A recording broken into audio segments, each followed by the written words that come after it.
ETF index mutual funds నేర్చుకుని stock మార్కెట్లో రాణించాలనుకుంటున్నారా? వెంటనే ఈ నెంబర్కి కాల్ చేయండి.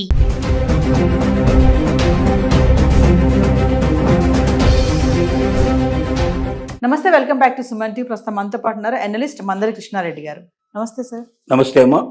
సార్, అమెరికా ఒకప్పుడు అమెరికా అంటే ప్రతి ఒక్క కుటుంబంలోంచి ఒక్కళ్ళనే వెళ్ళేవాళ్ళు, చదువుకోవడానికో ఉద్యోగం చేయడానికో దేనికోసమైనా. కానీ ఇప్పుడు వీసా రావట్లేదని ఒక పక్కన, వచ్చినా కూడా వెళ్ళట్లేదు అనేది ఇంకొక వాదన. అంటే అమెరికా వెళ్ళే వాళ్ళు ఒక క్రేజ్ అనేది తగ్గిపోయింది అనుకోవచ్చా? మరి అమెరికాలో ఉంటున్నటువంటి యూనివర్సిటీస్ ఏవైతే ఉన్నాయో అవన్నీ కూడా కొంచెం డల్ అయిపోయాయి, ఇక్కడ నుంచి రావట్లేదు కాబట్టి అనేది ఒక వార్త.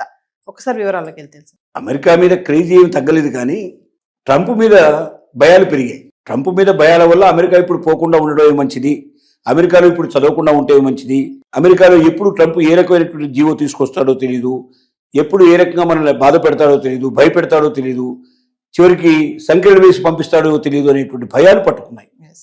ఈ భయాల వల్ల, ఎందుకంటే ఒక స్థిరమైన మైండ్ ఉన్నవాడు కాదు ట్రంప్. రాత్రిపూట ఒక నిర్ణయంలో ఉంటాడు, పొద్దురికి ఇంకో నిర్ణయం తీసుకుంటాడు. ఉదాహరణకి 25% సుంకాలు పెంచుతానని చెప్పి 1వ తారీఖు నుంచి అమలు చేస్తున్నట్టుగా ప్రకటించేశాడు. 1వ తారీఖున అమలు అవుతుందని మన వాళ్ళు ప్రిపేర్గా ఉన్నారు. కానీ సడన్ గా మనం రాత్రి ప్రకటించడం ఏంటంటే, వారం రోజుల పాటు అవకాశం కల్పిస్తున్నాను, ఈ 1 వీక్లో భారతదేశం ముందుకు రావాలి, మా దేశానికి పంపించేటువంటి వాటి మీద మేము సుంకాలు వేసినట్టే వాళ్ళ దేశానికి మేము పంపిస్తున్నానికి ఆల్రెడీ ఎక్కువ సుంకాలు వేస్తున్నారు, ఆ సుంకాలు తగ్గించుకుంటేనే కానీ మేము ఈ సుంకాలు తగ్గిస్తాము అని ఇలాగా ఒకదానికి ఒకటి కండిషన్ పెట్టాడు. ఇంకోటి ఏం పెట్టాడు, రష్యాతో మీరు ముడి చమురు కొనడం మానేయాలి అని ఇంకో కండిషన్ పెట్టాడు.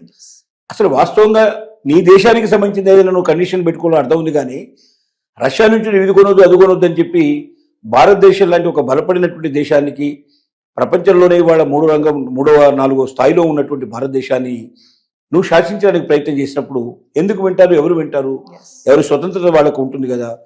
ఇప్పుడు దానివల్ల ఏమైందంటే, ఒక స్థిరమైన నిర్ణయం లేనటువంటి వాడు ట్రంప్ ఎప్పుడు ఎలాంటి నిర్ణయం తీసుకుంటాడో, ఎప్పుడు ఎలాంటి పరిస్థితి చేస్తాడో, తద్వారా ఎన్ని ఇబ్బందులు పడాల్సి వస్తుందో, సడన్గా ఎక్కడో అమెరికాలో మన పిల్లలు కానీ మన కుటుంబం కానీ ఇబ్బంది పడుతుందో అనే భయంతో కూడా చాలామంది తమ పిల్లల్ని చదువుల కోసం పంపించడం కానీ, ఉద్యోగాల కోసం ప్రయత్నం కానీ, వీసా కోసం ట్రై చేసడం కూడా చాలామంది మానేసే పరిస్థితి వల్ల ఏర్పడింది.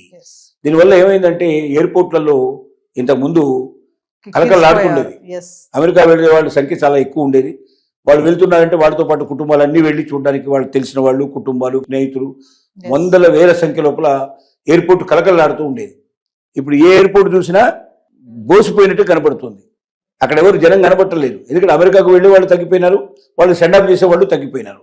ఇక్కడ ఇలా ఉంటే అక్కడ కూడా పరిస్థితి చాలా ఘోరంగా పడుతుంది. అక్కడ ఏమిటి, మరి అమెరికన్ విద్యార్థుల వల్ల అక్కడ హాస్టల్స్ బాగా కలకలాడేవి, అక్కడ యూనివర్సిటీలు కలకలాడేవి, అక్కడ వీళ్ళు కొనుగోలు ఏదో ఒకటి కొంటారు కదా, పోయినవాడు ఊరుకోడు కదా.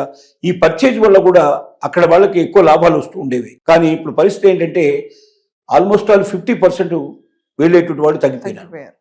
తర్వాత అక్కడ ఉద్యోగాలు కూడా లేని పరిస్థితులు ఏర్పడటం వల్ల చాలా మంది ఉద్యోగాలు భయపడుతూ చేయడం ఎందుకని వదిలేసి వచ్చేవాళ్ళు కూడా సంఖ్య పెరిగిపోయింది. ఈ రావడం వల్ల ఏమైంది, అమెరికన్ యూనివర్సిటీల మీద ప్రభావం పడింది, అమెరికన్ హాస్టల్స్ మీద ప్రభావం పడింది, తర్వాత బయట మార్కెట్ల మీద ప్రభావం పడింది, అమెరికన్ ఎకానమీ మీద కూడా ప్రభావం పడింది. ఇది కొంతకాలానికి అమెరికా ఎకానమీ తగ్గడమే కాకుండా డాలర్ రేటు కూడా బాగా ఘోరంగా పడిపోయే పరిస్థితి ఏర్పడుతుంది. ఈ భయాలు కూడా ఉన్నాయి. కాబట్టి ట్రంప్ మరోసారి ఆలోచించుకుని మార్పు చేర్పు చేసే అవకాశం ఉండేది. కానీ ఈనాటి వరకు మాత్రం ఇవాళ ఉన్న పరిస్థితుల్లో ఒక రకంగా అమెరికాకు వెళ్ళాలంటే ఆసక్తి తగ్గించుకోవడం జరుగుతుంది. దాదాపుగా 50,000 కోట్లు సుమారుగా ఇండియన్ కరెన్సీలో అంటే 50,000 కోట్లు మనకు మిగిలినాయని చెప్పుకోవాలి.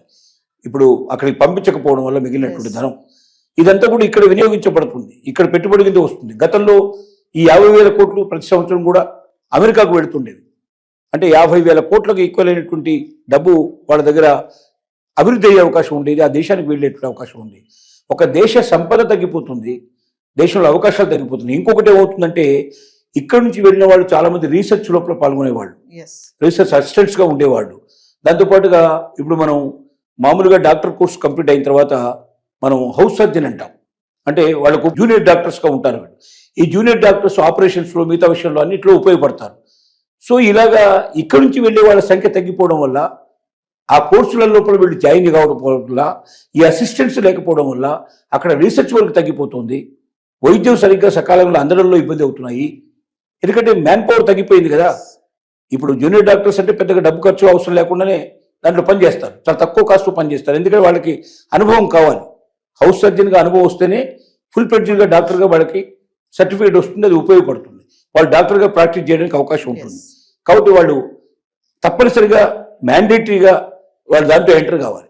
ఇలా రీసెర్చ్ వర్క్లో సాయం చేసే అసిస్టెంట్స్, జూనియర్ డాక్టర్గా పనిచేసేటువంటి వాళ్ళు, ఇంకా చాలా చాలా డిపార్ట్మెంట్లో పనిచేసేటువంటి అసిస్టెంట్స్ కూడా కరువైపోయి తద్వారా అక్కడ ప్రజలకు సేవలు అందించడం కూడా తగ్గిపోతుంది.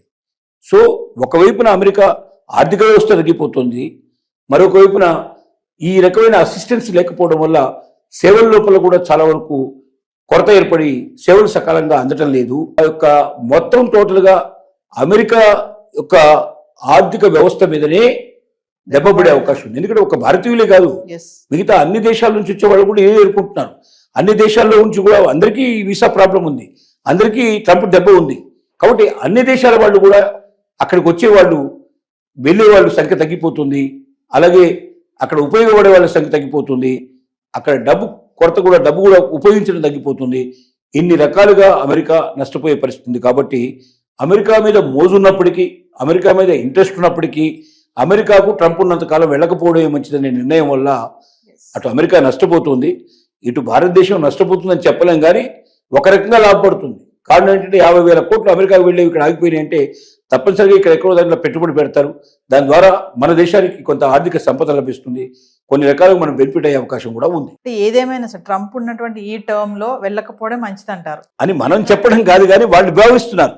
ఎందుకంటే ఒకటి మేధావి అయినటువంటి వాడు మాత్రం ప్రయత్నం చేసుకుంటూ వెళ్ళగలుగుతాడు, అక్కడ నిలదొక్కగలుగుతాడు. మేధావి కానివాడు ఏదో చదువు కోసం పోదాం, అక్కడ ఉద్యోగం చేసుకుందాం, సంపాదించుకొని అక్కడే నన్ను పోషించుకుందాం అనుకున్న వాడు మాత్రం వెళ్ళకపోవడమే 100% మంచిది. అట్లాంటి పోషించుకునే పరిస్థితులు వాళ్ళు లేవు. అక్కడ బయట ఎక్కడైనా పనిచేసినట్టు ఉంటే వెంటనే పట్టుకుంటారు, సంఖ్యలు వేసి పంపించేస్తారు, లేదా సంఖ్యలు వేస్తారని మన గవర్నమెంట్ తెలియజేస్తారు. అట్లా నేరంగా ఉండేటువంటి పరిస్థితి ఉంది.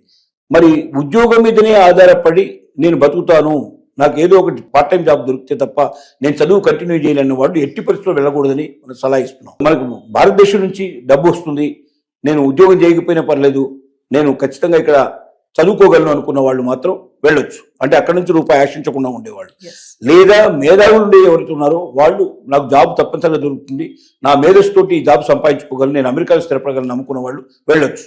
కానీ బిలో యావరేజ్గా ఉండేవాళ్ళు అటువైపు ప్రస్తుతానికి ట్రంప్ ఉన్నంతకాలం చూడకపోవడమే అన్ని రకాలుగా మంచిది. Thank you.